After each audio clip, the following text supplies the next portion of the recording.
रही है। मुझे ये भी खुशी है कि हमने पिछले दिनों जो क्रीमी लेयर की व्यवस्था 6 लाख रुपए थी, हमने उसको 8 लाख रुपए करने का ये निर्णय किया है। और पंचायती राज संस्थाओं में भी बीसीए के हमने 8% का प्रतिनिधित्व देने का काम ये बीसी समाज के अंदर किया है। मुझे ये भी खुशी है कि पिछड़े वर्गों के उत्थान के लिए और पिछड़ा वर्ग आयोग का गठन भी हमारी सरकार ने किया है। पिछड़े वर्ग के बीपीएल परिवारों की बेटियों के लिए हमने पिछले दिनों 51,000 रुपया शादी के अंदर शगुन की राशि के तौर पर देने का निर्णय ये हमारी सरकार ने किया है।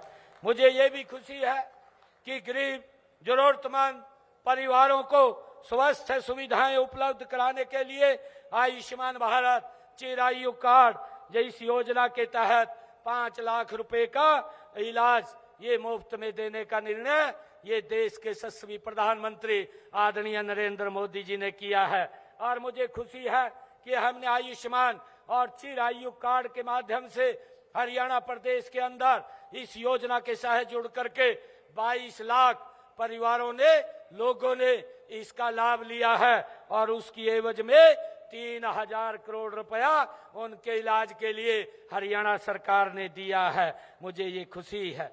भाइयों, किसी भी समाज का उत्थान करने के लिए उसको आधुनिक शिक्षा देना ये जरूरी है। और मुझे खुशी है कि हमने गरीब के लिए बच्चों की पढ़ाई का खर्च उठाना बहुत मुश्किल है, इसलिए पिछड़े वर्ग के समाज के ऐसे परिवार जिनकी इनकम 3 लाख रुपए तक की है, उन परिवारों को अगर देश में वो पढ़ाई करते हैं तो 15 लाख रुपए और अगर विदेश में पढ़ते हैं तो 20 लाख रुपए 4% ब्याज पर देने का निर्णय ये हमारी सरकार ने किया है, ताकि बच्चे अपनी पढ़ाई को अच्छी तरह से कर सके। हमने हरियाणा के अंदर प्री मैट्रिक छात्रवृत्ति योजना के अंतर्गत अन्य पिछड़े वर्ग जिनकी पारिवारिक आय 2.5 लाख रुपए है, ऐसे हमारे बच्चे जो 9वीं और 10वीं क्लास में पढ़ते हैं उनको 4,000 रुपया वार्षिक शैक्षणिक भत्ता भी दिया जाता है। और इसी प्रकार देश के यशस्वी प्रधानमंत्री आदरणीय नरेंद्र मोदी जी ने पीएम यशस्वी योजना के अंतर्गत पिछड़े वर्ग जिनकी वार्षिक आय 2.5 लाख रुपए है, विद्यार्थियों को 5,000 रुपए से लेकर के 20,000 रुपए तक का शैक्षणिक भत्ता देने का, ट्यूशन फीस देने का काम ये हमारी सरकार कर रही है।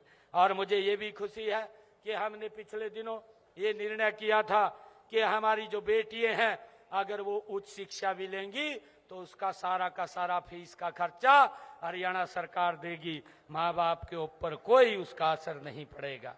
भाइयों, मुझे ये भी खुशी है कि हमने प्रदेश में 1,80,000 से कम आय वाले परिवारों के विद्यार्थियों को 12वीं कक्षा तक फीस हमने उनकी माफ की है तथा मुफ्त पुस्तकें, वर्दी और लेखन सामग्री भी दी जा रही है। ऐसे परिवारों की बेटियों की हमने 12वीं तक तो सभी बच्चों की फीस को माफ किया है और 12वीं से ऊपर बेटियों की फीस को भी माफ करने का काम ये हमारी सरकार ने किया है। मुझे खुशी है कि हमने पिछले दिनों जो संकल्प लिए थे, हमारी सरकार उन संकल्पों को गति से आगे बढ़ा रही है। 217 संकल्प हमने विधानसभा के अंदर लिए थे और 217 में से 41 संकल्प पूरे कर लिए हैं।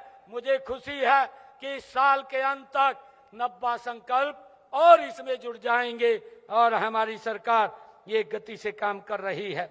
हमने कहा था कि जब हमने विधानसभा के चुनाव में कि जो किडनी का पेशेंट है और उसे डायलिसिस कराना पड़ता है, पहले उसके ऊपर भारी भरकम खर्चा लगता था, 25 से 30 हजार रुपया महीने का खर्चा उसको उठाना पड़ता था। परंतु हमने निर्णय किया कि 8 तारीख के बाद कोई भी हमारा सरकारी हॉस्पिटल, मेडिकल कॉलेज या मेडिकल यूनिवर्सिटी सभी में डायलिसिस फ्री होगा। आज किसी का कोई 5 पैसा नहीं लग रहा और जो किडनी का पेशेंट है उसका डायलिसिस फ्री करने का काम ये हमारी सरकार कर रही है। और मैंने ये भी कहा था कि हम अपनी माताओं को, बहनों को उनकी रसोई में 500 रुपए का गैस का सिलेंडर पहुंचाएंगे। हमारी माताएं, बहनें जिन्होंने अपना खाता उसके साथ, एजेंसी के साथ लिंक कर दिया है, बैंक के साथ लिंक किया है, तो उन माताओं बहनों के घर में आज 500 रुपए का गैस का सिलेंडर हमारी सरकार पहुंचा रही है। 18 लाख परिवार हरियाणा प्रदेश में इस योजना के साथ जुड़े हैं।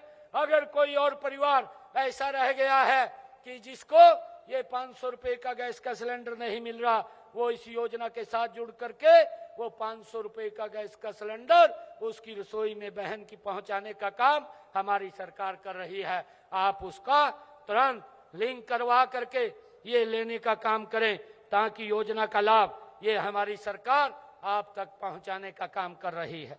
हमने ये भी निर्णय किया था कि जो हमारे ऐसे परिवार जिन्होंने पंचायत भूमि के ऊपर अपना मकान बना रखा था, लंबे समय से बनाया हुआ था और 20 साल से ज्यादा जिनका समय हो गया था, हमने उनको 2004 का कलेक्टर रेट लेकर के मालिकाना हक देने का काम भी हमने किया है।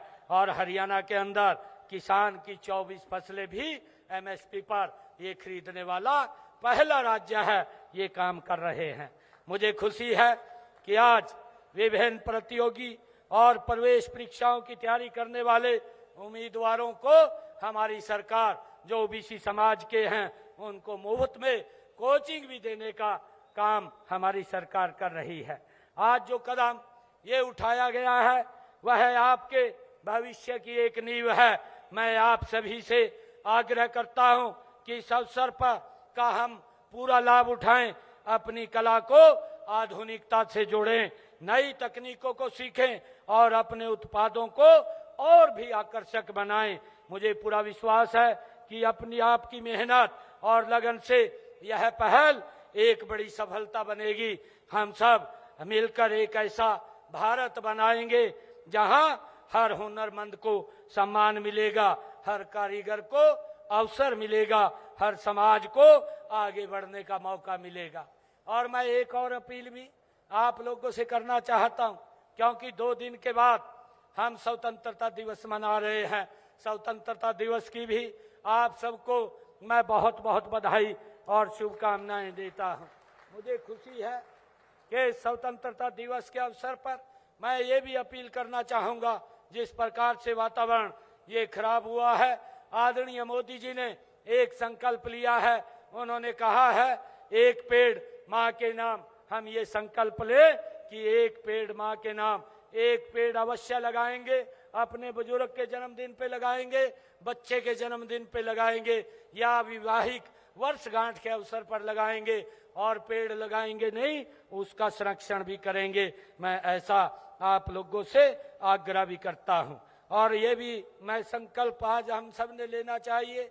आदरणीय प्रधानमंत्री जी ने जो स्वच्छता के लिए कहा है, वो स्वच्छता के अंदर भी हम सब अपना अपना योगदान दें।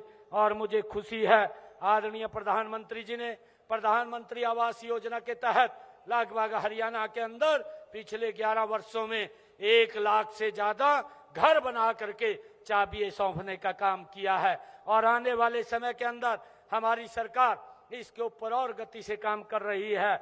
जो लोग इसके अंदर अप्लाई करते हैं, जिनके पास रहने के लिए भूमि नहीं है, उनको 100 गज का प्लाट देने का काम हमारी सरकार कर रही है। और उनको भाइयों 100 गज का प्लाट तो दे रही है, परंतु